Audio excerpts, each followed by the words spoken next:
Nous allons parler dans cette vidéo des fichiers qui sont liés, des fichiers Revit, des fichiers DWG, et notamment comment gérer leurs coordonnées pour qu'ils s'insèrent au bon endroit automatiquement. Et puis dans un deuxième temps, on pourra parler aussi de la gestion de la visibilité et graphisme de ces fichiers. Je suis ici dans un gabarit architectural, vide, sans rien. Je vais, avant de commencer quoi que ce soit, aller voir les éléments cachés. Ici avec l'ampoule, afficher les éléments cachés, je me rends compte que j'ai différents symboles. Et lorsque je survole, j'ai un premier qui s'appelle site point de base du projet, avec la touche tabulation. Je passe au deuxième site, point de topographie. J'ai donc deux repères de point 0 origine, un pour le projet, un pour la topographie. Et on verra l'incidence que les manipulations qu'on va faire auront sur ces points de projet et de topographie. Voilà, je reviens aux éléments cachés, puisque par défaut ils le sont. Je vais insérer ici sur mon plan un fichier DWG, donc insérer, lier CAO. Je vais prendre un plan, je vérifie comme d'habitude les unités si besoin, et puis je vais laisser automatique origine vers origine interne. Voilà, il m'a positionné mon fichier en fonction de son origine interne à lui par rapport à l'origine interne ici de mon fichier Revit. Alors je vais le déplacer puisque ici j'ai un terrain, j'ai mon bâtiment principal que je veux modéliser à cet endroit. Et puis je pourrais faire un deuxième bâtiment dans le terrain sur un fichier Revit qui sera à part et qu'on viendra lier dans ce projet et donc bien positionner. Je vais enlever la punaise pour pouvoir déplacer cet élément et puis le positionner à peu près, voilà, mon bâtiment à peu près au milieu. Très bien. Pour travailler de manière confortable, je veux que mon bâtiment, puisqu'il est rectangulaire, corresponde à une verticale et à l'horizontale. Je vais donc faire pivoter, pardon, choisir le centre, donc lieu, je choisis mon centre de rotation, et je vais prendre par exemple voilà, le milieu, je prends cette arête et je l'amène à l'horizontale. Voilà, très bien, ça sera pratique pour travailler.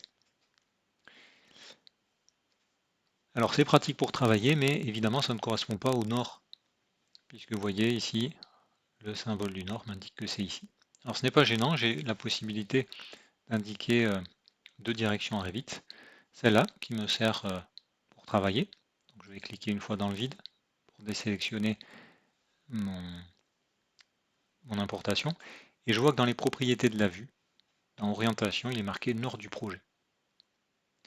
Lorsque je déroule, j'ai un deuxième nord, nord géographique. Je peux donc très bien avoir deux références sur un même modèle. Je vais donc cliquer sur nord géographique. Pour l'instant, ça ne change rien évidemment. Il va falloir que j'indique à Revit quel est mon nord géographique. Je vais pouvoir me servir ici de l'indication. Alors pour pas tout déplacer, je vais retracer un trait, donc annoter ligne de détail, et je vais venir voilà, tracer très bien cette ligne. Je la sélectionne, je vais la déplacer.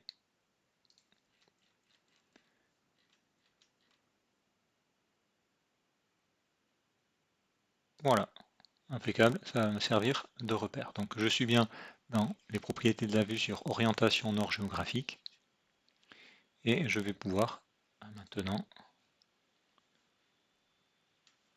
voilà, sélectionner ma vue.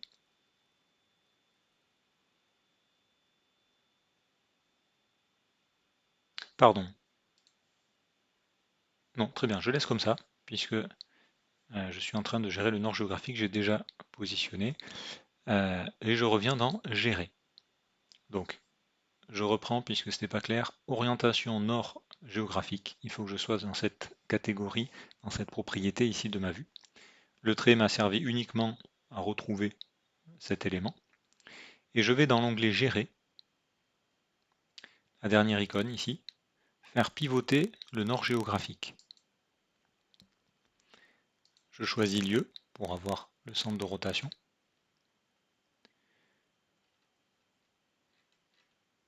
Je prends ce premier point, ce trait que j'ai fait comme référence, et je l'amène à la verticale. Je retrouve ici mon nord qui est bien à la verticale.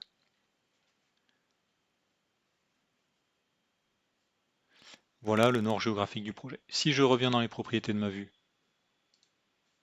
au nord du projet, non pas nord géographique, je retrouve bien ici cette orientation qui me permettra de travailler facilement. Je veux maintenant récupérer les propriétés de mon plan DWG, de coordonnées, pour pouvoir les utiliser sur différents modèles que je vais lier. Et déjà, les donner comme base ici à ce modèle. Alors toujours dans Gérer, emplacement du projet, je déroule celui du dessus et j'ai importé les coordonnées. Il va me demander de sélectionner, donc je vais sélectionner mon plan topo. Voilà, coordonnées, importer. Très bien. Si je fais ici afficher les éléments cachés, je m'aperçois que j'ai toujours évidemment mon 0 de mon projet. Par contre, vous le voyez, alors il est situé ici, mon point de topographie, lui, a changé. Je vais maintenant créer des fichiers qui me serviront pour des bâtiments annexes sur ce terrain. Alors, fichier, nouveau projet. Je vais rester en architectural. OK. On va faire au plus simple. Des murs génériques, très bien. Je vais le justifier au nu fini extérieur. Mettre au niveau 1, même si ça a peu d'incidence ici pour mon exercice.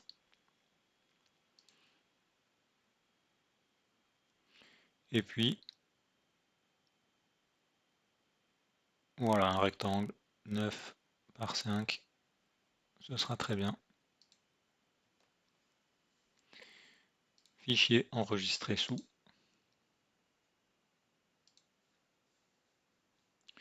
Et puis je vais l'appeler tout simplement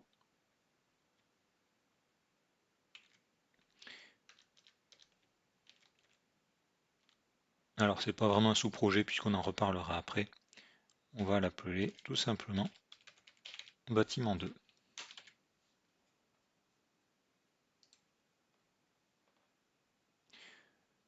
Très bien, pour qu'il soit un peu plus visible, architecture, toit par tracé. Voilà, je valide sur le niveau 1 évidemment. Je choisis des murs. Alors peu importe les pentes. Voilà, ce sera très bien. OK, je valide ma création de toit. Et puis j'enregistre. Donc mon bâtiment 2, c'est mon rectangle. Très bien. Je peux le fermer. Fichier. À nouveau, on va créer un bâtiment qu'on va appeler bâtiment 3. On n'a qu'à le faire cette fois-ci. Allez, un polygone, pourquoi pas. Peu importe. Alors je vais laisser les mêmes contraintes que l'autre en hauteur.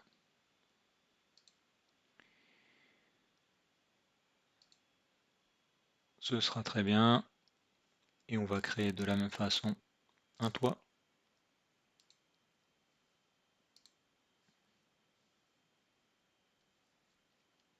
Touche tabulation pour tous les sélectionner.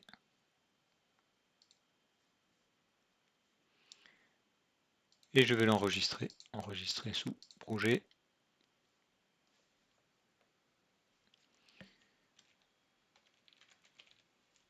Bâtiment 3.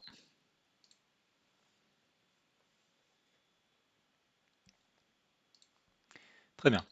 J'ai donc des bâtiments qui pourront être gérés par un autre membre de l'équipe et que j'ai besoin de venir positionner sur cet élément, sur ce modèle, et de venir tenir compte de la position de ma route, etc.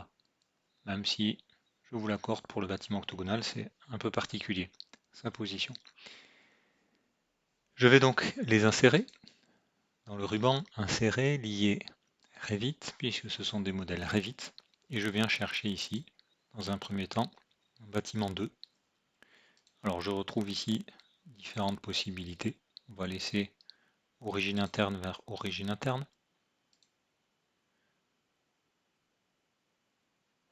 Voilà, mon bâtiment est arrivé ici. Je vais le déplacer. Je vais faire la même chose, donc insérer, fichier lié Revit, lié vers un fichier Revit, pardon, bâtiment 3, ouvrir, voilà, il apparaît évidemment au même endroit. Alors j'ai vu grand, c'est pas grave, très bien, je vais le déplacer. Voilà. Et puis celui-là, je vais le caler par rapport à mon chemin. Donc je le déplace,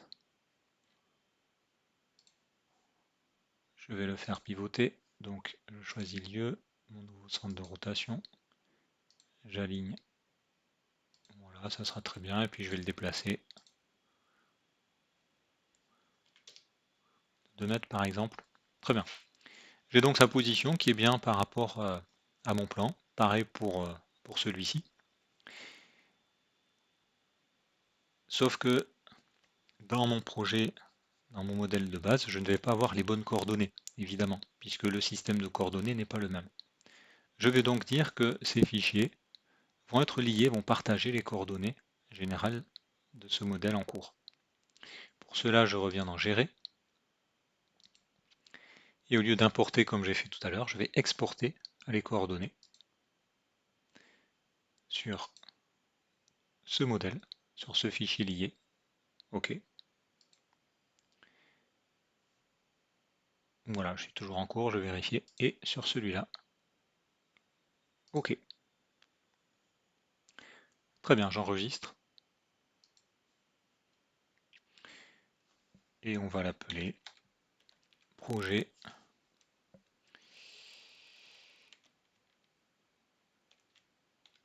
hôte. Voilà. Et ça, c'est important. Vous voyez les différentes possibilités. Il me dit, attention, vous avez des fichiers qui sont liés, notamment bâtiment 2. Qu'est-ce que vous faites puisqu'on a modifié la position? Est-ce que j'enregistre la nouvelle position? Est-ce que je ne l'enregistre pas? Ou est-ce que je ne l'enregistre pas, mais je vais quand même garder son positionnement dans ce fichier? Alors moi, ce que je veux, c'est enregistrer pour vraiment tenir compte de ce partage de coordonnées. Même chose pour le bâtiment 3, puisque je l'ai fait sur 2 modèles. Voilà, il y a donc bien un lien maintenant de coordonnées entre tous ces fichiers. Je vais pouvoir fermer ce fichier, je n'en ai plus besoin. Et puis je vais rouvrir bâtiment 2.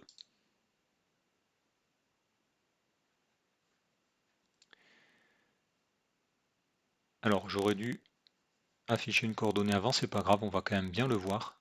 Mais ça aurait été bien de comparer les valeurs. Je vais dans Annoter et je vais mettre une cote de coordonnées. Ça aurait été plus visible si on avait pu comparer la précédente, mais ce sera quand même assez visible, je pense, suivant les valeurs. Voilà, c'est bien visible.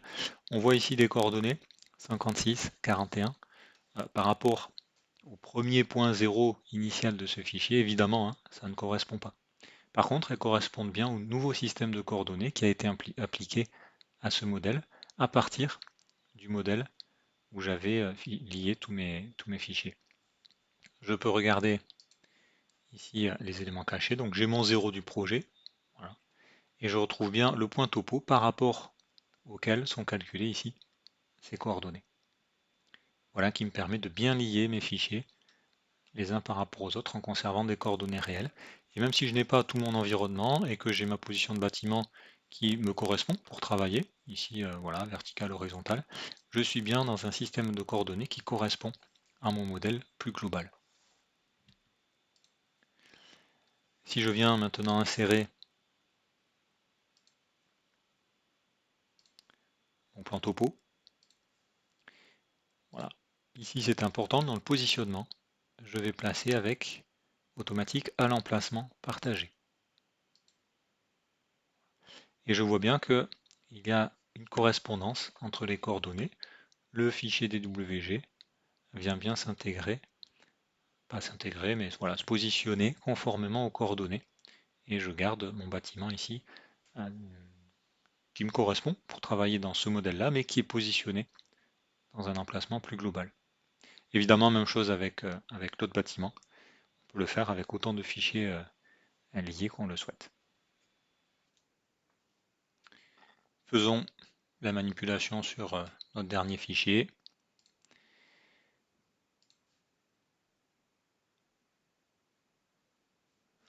Voilà, je vais insérer mon plan topo en veillant à mettre à l'emplacement partagé. Et j'ai bien la position correspondante ici. Voilà, ça vient bien s'adapter sur chaque fichier parce que j'ai bien fait la correspondance entre mes coordonnées. Dans la prochaine vidéo, nous allons voir comment gérer l'affichage, l'apparence de ces fichiers liés.